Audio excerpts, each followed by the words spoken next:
मंडळी रामराम. मक्का पिकाच्या लागवडीचा जर विचार चालू असेल तर त्याच्यामध्ये अत्यंत महत्त्वाची जी गोष्ट आहे ती म्हणजे योग्य वाणाची निवड करणे. सध्या मार्केटचा जर विचार केला तर मार्केटमध्ये सध्या कित्येक वाहन उपलब्ध आहेत. जेवढे चांगले वाहन येतात तेवढे खराब वाहन सुद्धा मार्केटमध्ये उपलब्ध आहेत. जर आपल्याकडनं जर चुकीच्या वाहनाची निवड झाली तर पूर्ण सीझनच्या सीझन आपलं खराब जातं. सोबतच आर्थिक नुकसान जे आहे ते पण खूप मोठ्या प्रमाणामध्ये होतं.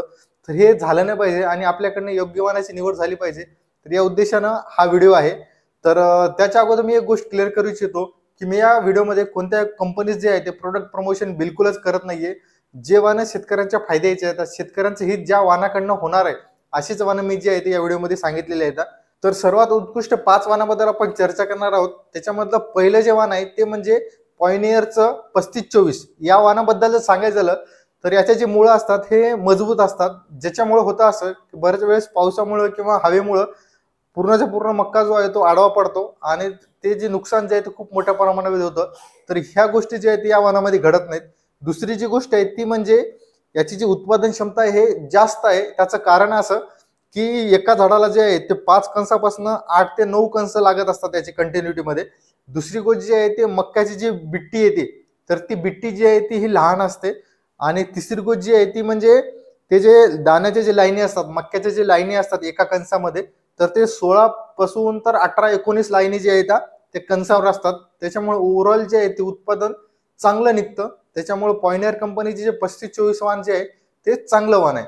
त्यानंतरचं सर्वोत्कृष्ट 2 नंबरचं जे वाहन आहे ते म्हणजे अडवंटा कंपनीचं पॅक 741. या वाहनाचं वेगळेपण जे आहे ते म्हणजे उत्पादन क्षमता चांगली आहे. याची बिट्टी सुद्धा लहान असते. तिसरी गोष्ट म्हणजे याचा जो दाना असतो हा आकर्षक असतो. रंग जो असतो हा आकर्षक असतो. त्याच्यामुळे मार्केटमध्ये ज्यावेळेस आपण घेऊन जातो एक वेगळं पण दिसून येतं याच्या मक्याच्या दाण्यामध्ये. अडवंटा कंपनीचं पॅक 741 वाहनाची आणखीन एक विशेषता जर सांगायची झाली तर हे शेवटपर्यंत हिरवगार असतं. त्याच्यामुळे याचा आणखीन एक फायदा असा होतो की ज्यावेळेस काढणी होती आपली त्यानंतर आपण याचा मुरघासासाठी आहे चांगल्या पद्धतीने वापर करू शकतो. त्याच्यामुळे हे याचे एक वेगळेपण आहे. नंबर 3चं जे सर्वात उत्कृष्ट वाहन आहे ते म्हणजे सिजेंटा कंपनीचं 6668 प्लस. या वाहनाची जी विशेषता सांगायची झाली तर हे पण मजबूत झाड असतं. पाण्या पावसामुळं वाऱ्यामुळे जे आहे ते झाड पडत नाही. दुसरी गोष्ट म्हणजे उत्पादन क्षमता एकदम चांगली आहे या वाहनामध्ये. त्यानंतरची जी गोष्ट आहे ती म्हणजे याचा जो दाना असतो हा चमकदार असतो, सोबत वजनदार असतो. त्याच्यामुळं चांगल्या पद्धतीने जे आहे ते उत्पन्न याच्यापासून आपल्याला भेटतं. तिसरी गोष्ट म्हणजे जे भारी जमिनीसाठी आपण लागवड करतो तर भारी जमिनीसाठी सर्वात उत्कृष्ट वाहन म्हणायला काहीच हरकत नाहीये. सिजेंटा कंपनी 6668 प्लस जे आहे ते भारी जमिनीमध्ये एकदम चांगलं येतं आणि याचे जे कंस असतात हे एक समान असतात. त्याच्यामुळे उत्पादनासाठी एकदम चांगल्या पद्धतीने फायदा भेटतो आपल्याला. त्यानंतर नंबर 4च्या सर्वात उत्कृष्ट वाहनाबद्दल जर सांगायचं झालं तर ते म्हणजे बायर कंपनीचं डेकाल 9133. हे वाहन पण चांगलं आहे. वरील जे गुणधर्म सांगितलं आपण ते गुणधर्म सुद्धा याच्यामध्ये आढळून येतात. याची पण उत्पादन क्षमता चांगली आहे. झाड जे आहे ते मजबूत असतं. रंग जो आहे कणसाचा एकदम आकर्षक असतो. बिट्टी पण याची लहान असते. त्यानंतर नंबर 5चं जे वाहन आहे ते म्हणजे राशी सीडचं 3499. हे वाहन सुद्धा चांगल्या पद्धतीने सध्या परफॉर्म करतं मार्केटमध्ये. शेतकऱ्याचे पॉझिटिव्ह फीडबॅक जे आहे याबद्दलचे येत आहेत. तर हे वाहन पण उत्पादन क्षमता चांगली आहे आणि वाहनामध्ये दम आहे. आपण ज्या पद्धतीने मॅनेजमेंट करतो त्या पद्धतीने जे आहे ते उत्पादन क्षमता या वाहनामध्ये सुद्धा आहे.